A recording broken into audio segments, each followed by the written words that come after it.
హరి ఓం. శ్రీమన్నారాయణీయము 86వ దశకము సాల్వాదుల వధ భారత యుద్ధము. సాల్వో భైష్మీ వివాహే సాల్వో భైష్మీ వివాహే యదుబల విజితశ్చంద్రచూడాద్విమానం యదుబల విజితశ్చంద్రచూడాద్విమానం విందన్ సౌభం సమాయీ త్వయి విందన్ సౌభం సమాయీ త్వయి వసతి కురుంస్త్వత్పురీమభ్యభాంక్షీత్ వసతి కురుంస్త్వత్పురీమధ్యభాంక్షీత్ ప్రద్యుమ్నస్తం నిరుంధన్ ప్రద్యున్మస్తం నిరుంధన్ నిఖిలయదుభటైర్న్యగ్రహీదుగ్రవీర్యం నిఖిలయదుభటైర్న్యగ్రహీదుగ్రవీర్యం తస్యామాత్యం ద్యుమంతం తస్యామాత్యం ద్యుమంతం వ్యజని చ సమరసప్తవింశత్యహాంతం సమరసప్తవింశత్యహాంతం సప్తవింశత్యహాంతం సాల్వో భైష్మీ వివాహే యదుబల విజితశ్చంద్రచూడాద్విమానం విందన్ సౌభం సమాయీ త్వయి వసతి కురుంస్త్వత్పురీమభ్యభాంక్షీత్ ప్రద్యుమ్నస్తం నిరుంధన్ నిఖిలయదుభటైర్న్యగ్రహీదుగ్రవీర్యం తస్యామాత్యం ద్యుమంతం వ్యజని చ సమరసప్తవింశత్యహాంతం తావత్వం రామశాలీ తావత్వం రామశాలీ త్వరితముపగతః ఖండితప్రాయసైన్యం త్వరితముపగతః ఖండితప్రాయసైన్యం సౌభేశం తం యరుంధాః సౌభేశం తం విరుంధాః స చ కిల గదయా శార్ంగమభ్రంశయత్తే శార్గ్రమం భ్రంశయత్తే మాయాతాతం యహింసీదపి మాయాతాతం వ్యహింసీదపి తవ పురతస్తత్వయాపి క్షణార్థం తవ పురతస్తత్వయాపి క్షణార్థం నాజ్ఞాయిత్యాహురేకే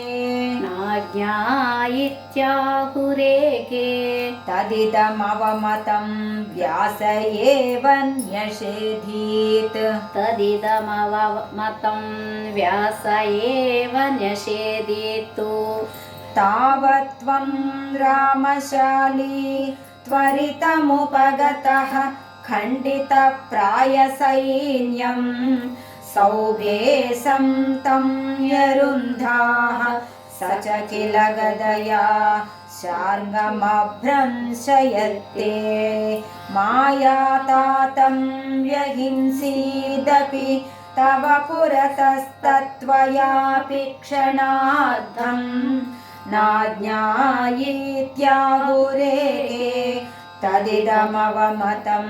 వ్యాస ఏవ న్యషేధీత్ క్షిప్త్వా సౌభం గదాచూర్ణిత క్షిప్త్వా సౌభం గదాచూర్ణిత ముదకనిధౌ మంక్షు సాల్వేపి ముదకమిధౌ మంక్షు సాల్వేపి చక్రేణోత్కృత్తే దంతవక్త్రః చక్రేణోత్కృత్తే దంతవక్త్రః ప్రసభమభిపతన్నభ్యముంచద్గదాన్తే ప్రసభమభిపతన్నభ్యముంచద్గదాన్తే కౌమోదక్యాహతోసావపి कौमोदाख्याहतोऽसावपि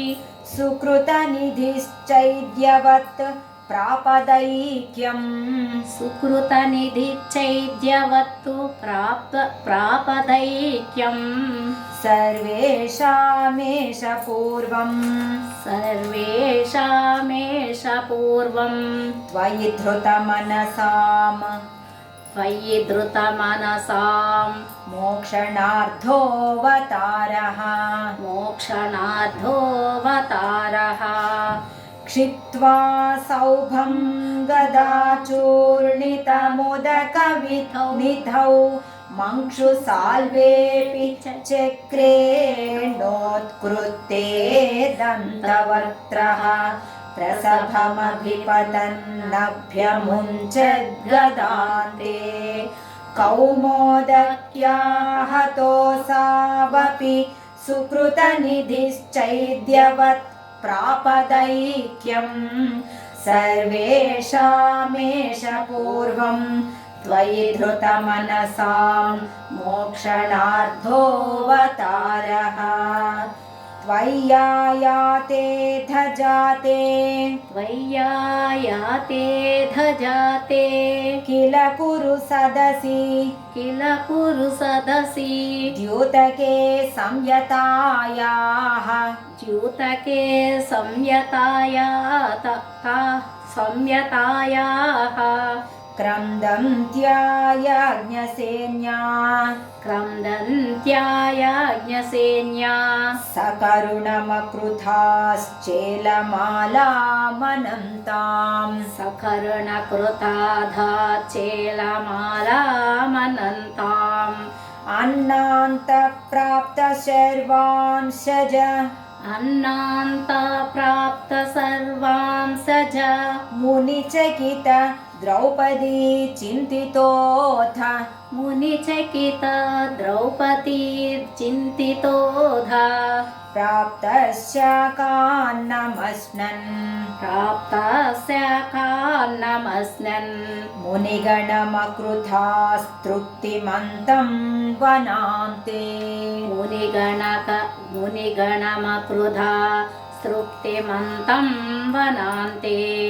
त्वय्यायाते धजाते किल कुरु सदसि द्यूतके संयतायाः क्रन्दन्त्यायज्ञसेन्याः सकरुणमकृथाश्चेलमालामनन्ताम् अन्नान्तप्राप्तशर्वांसज मुनिचकित द्रौपदी चिन्तितोऽथ प्राप्तस्य कान्नमस्नन् मुनिगणमकृथास्तृप्तिमन्तं वनान्ते युद्धोद्योगेऽथ मन्त्रे युद्धोद्योगेऽथ मन्त्रे मिलति सति वृतः फल्गुनेन त्वमेकः मिलति सति वृतः फल्गुनेन त्वमेकः कौरव्ये दत्तसैन्यः कौरव्ये दत्तसैन्यः करिपुरमगमो दौत्यकृत् पाण्डवार्थम् हरिपुरमगमो दैत्यकृत् पाण्डवार्थम् भीष्मद्रोणादिमान्ये भीष्मद्रोणादिमान्ये तव खलु वचने धिक्कृते कौरवेण तव खलु वचने धिक्कृते कौरवेण व्यावृण्वन् विश्वरूपम् विश्वरूपम् मुनिसदसि पुरीं क्षोभयित्वा गतो भूः मुनिसदसि पुरीं क्षोभयित्वा गतो भूः युद्धोद्योगेऽथ मन्त्रे मिलति सति वृतः फल्गुनेन त्वमेकः कौरव्ये दत्तसैन्यः करिपुरमगमो दैत्यकृत् पाण्डवार्थम् भीष्मद्रोणादिमान्ये तव खलु वचने धिक्कृते कौरवेण व्यावृण्वन् विश्वरूपं मुनिसदसि पुरीं क्षोभयित्वा गतो भूः जिष्णोस्त्वं कृष्णसूतः जिष्णोस्त्वं कृष्णसूतः खलु समरमुखे बन्धुघाते दयालुम् खलु समरसुखे बन्धुघाते दयालुम् दयालुम् खिन्नं तं वीक्ष्य वीरम् खिन्नं तं वीक्ष्य वीरम् किमिदमयि सखे नित्य एकोऽयमात्मा किमिदमयि सखे नित्यय एकोऽयमात्मा को वध्यः कोऽत्र हन्ता को वध्यः कोऽत्र हन्ता तदिह वधभियं तदिह वधभियम् प्रोञ्झ मय्यर्पितात्मा प्रोज्ञय्ये मय्य तर्पितात्मा धर्म्यं युद्धं चरेति धर्म्यं युद्धं चरेति प्रकृतिमन यथा प्रकृतिमन यथा दर्शयन् विश्वरूपम् दर्शयन् विश्वरूपम् जिष्णोस्त्वं कृष्णसूतः खलु समरमुखे बन्धुघाते दयालुम् खिन्नं तं वीक्ष्य वीरम् किमिदमयि सखे नित्य एकोऽयमात्मा को वध्यः कोऽत्र हन्ता तदिह वधभियं प्रोञ्झ्य मय्यर्पितात्मा धर्म्यं युद्धं चरेति प्रकृतिमन यथा दर्शयन् विश्वरूपम् भक्तोत्तं सेथ भीष्मे भक्तोत्तं सेध भीष्मे तव धरणिभर क्षेपकृत्यैकसक्ते तव भरणिभरा क्षेपकृत्यैकसक्ते नित्यं नित्यं बिभिन्दत्यवनि नित्यं नित्यं विविन्दत्यवने हृदयुतं प्राप्तसादे च पार्थे हृदयुतं प्राप्तसादे च पार्थे निःशस्त्रत्वप्रतिज्ञाम् निःशस्त्रत्वप्रतिज्ञाम् विजहदरिवरं धारयन् क्रोधशाली विजहदरिवरं धारयन् क्रोधशाली वाधावन् प्राञ्जलिं तं वाधावन् प्राञ्जलिं तं नतशिरसमथो वीक्ष्य मोदादपागाः नतशिरसमधो वीक्ष्य मोदादपागाः भक्तोत्तं सेथ भीष्मे तव धरणिभर क्षेपकृत्यैकसक्ते नित्यं नित्यं विभिन्दत्यवनिभृतयुतं प्राप्तसादे च पार्थे निःशस्त्रत्वं प्रतिज्ञां विजहदरिवरं धारयन् क्रोधशाली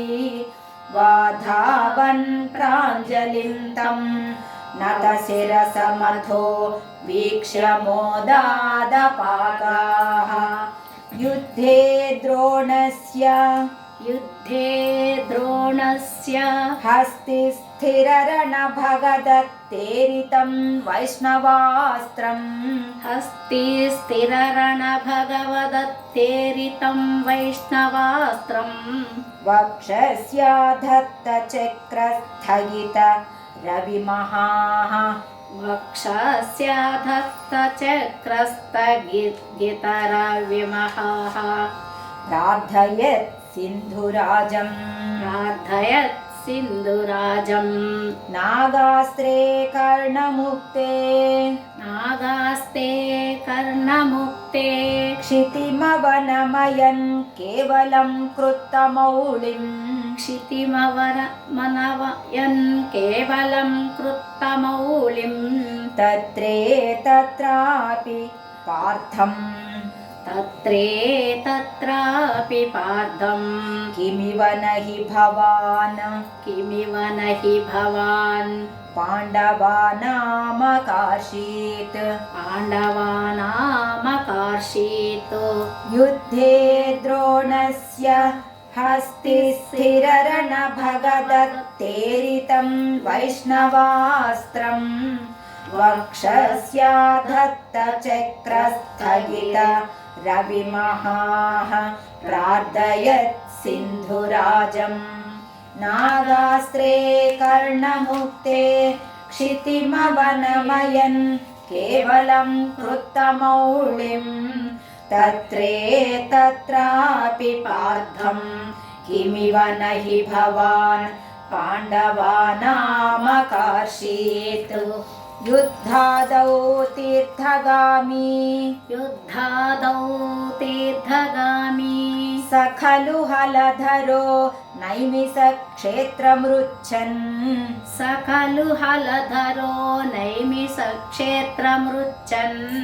अप्रत्युत्थायि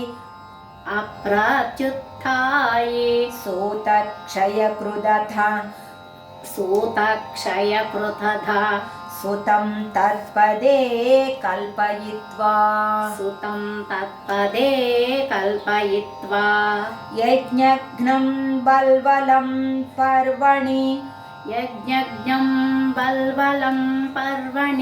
परिदलयन् स्नाततीर्थोरणान्ते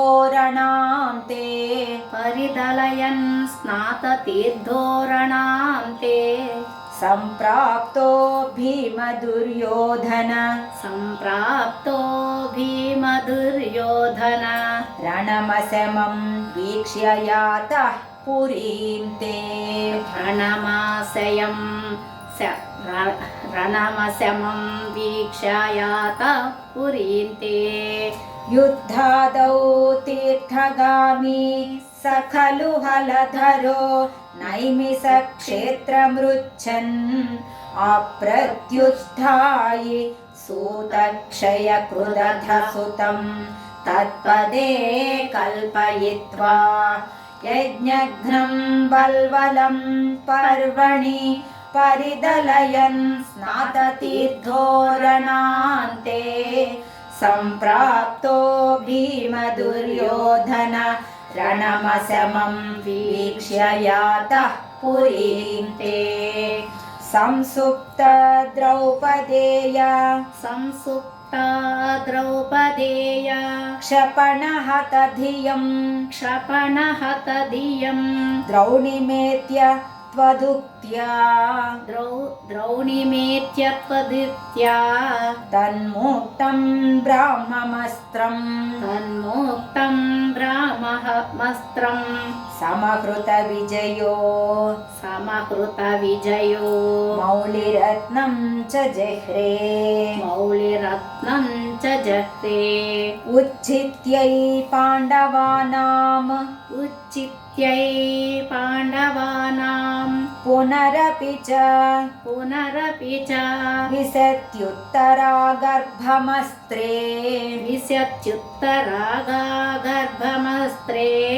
रक्षन्नङ्गुष्ठमात्रः किल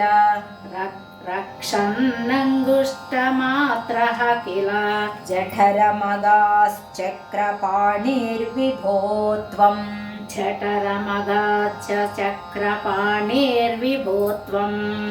संसुप्त द्रौपदेया क्षपणहतधियं द्रौणिमेत्य त्वदुक्त्या तन्मुक्तं ब्राह्ममस्त्रं समहृतविजयो मौलिरत्नं च जह्रे उच्छित्यै पाण्डवानां पुनरपि च विशत्युत्तरागर्भमस्त्रे रक्षन्नङ्गुष्ठमात्रः किल जठरमगाश्चक्रपाणिर्विभो त्वम् धर्मौघं धर्मसूनोरभिदधदखिलम् धर्मसूनोरभिदधभिखिलम् दखिलम् दखिलम् छन्दमृत्युः स भीष्मः छन्दमृत्युस्य भीष्मः त्वां पश्यन् भक्तिभूम्नैव हि त्वां पश्यन् भक्तिभूम्नैव हि सपदि ययौ सपदि ययौ निष्कलब्रह्मभूयम् निष्कलब्रह्मभूयम् संयाज्याथाश्वमेधैस्त्रिभिरति संयाज्याधा अश्वमेधैः त्रिभिरति महितैर्धर्मजं पूर्णकामम् महितैर्धर्मजं पूर्णकामम् सम्प्राप्तो द्वारकां त्वम् सम्प्राप्तो द्वारकां त्वम् पवनपुरपते पाहि मां सर्वरोगात् पवनपुरपते पाहि मां सर्वरोगात् धर्मौघं धर्मसूनोरभिदधदखिलं छन्दमृत्युः स भीष्मः त्वां पश्यन् भक्तिभूम्नैव हि सपदि ययौ निष्कलब्रह्मभूयम् संयाज्याथाश्वमेधैस्त्रिभिरति महितैर्धर्मजं पूर्णकामम् सम्प्राप्तो द्वारकां त्वं पवनपुरपते पाहि मां सर्वरोगात् సాల్వాదుల వధ భారత యుద్ధ వృత్తాంతము అను 86వ దశకము సమాప్తము. నారాయణ నారాయణ గోవింద శ్రీమన్నారాయణ నారాయణ గోవింద నారాయణ నారాయణ గోవింద లక్ష్మీనారాయణ నారాయణ గోవింద. హరి ఓం.